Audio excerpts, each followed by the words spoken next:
ముఖ్యమంత్రి ఒక్క ration card ఇవ్వలే బీఆర్ఎస్ సెంటర్. సిగ్గుందా మాట్లాడనీకి? ఇప్పటికి అసెంబ్లీలో చెప్పినాం.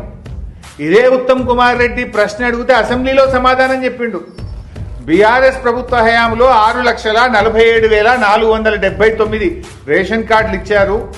20,69,033 మంది లబ్ధి పొందారు కొత్త రేషన్ కార్డులతోనని అసెంబ్లీ సాక్షిగా ఉత్తమ్ కుమార్ రెడ్డి సమాధానం చెప్తాడు.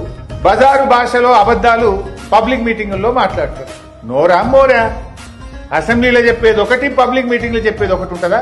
కొత్త రేషన్ కార్డులు ఇచ్చింది బీఆర్ఎస్ ప్రభుత్వము అని అసెంబ్లీలో నువ్వే చెప్తావు, సంగారెడ్డి మీటింగ్ లో ఇయ్యలేదని చెప్తావు. అసలు పేదల గురించి ఆలోచించింది కేసీఆర్. నాటి కాంగ్రెస్ ప్రభుత్వము మనిషికి 4 కిలోల బియ్యమే అన్నది. ప్రతి కుటుంబానికి 20 కిలోల సీలింగ్ పెట్టింది ఆ రోజు.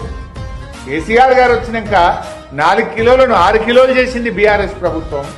సీలింగ్ ఎత్తేసి ఇంట్లో 10 మంది ఉంటే 16 60 కిలోలు ఇచ్చింది బీఆర్ఎస్ ప్రభుత్వం. ఆనాటి కాంగ్రెస్ 4 కిలోలు 20 కిలోల సీలింగ్ ఎత్తేసి మనిషికి 6 కిలోలు ఇచ్చింది బీఆర్ఎస్ ప్రభుత్వం. ఇది నీకు తెలిసినా తెలవనట్టు నటిస్తావు.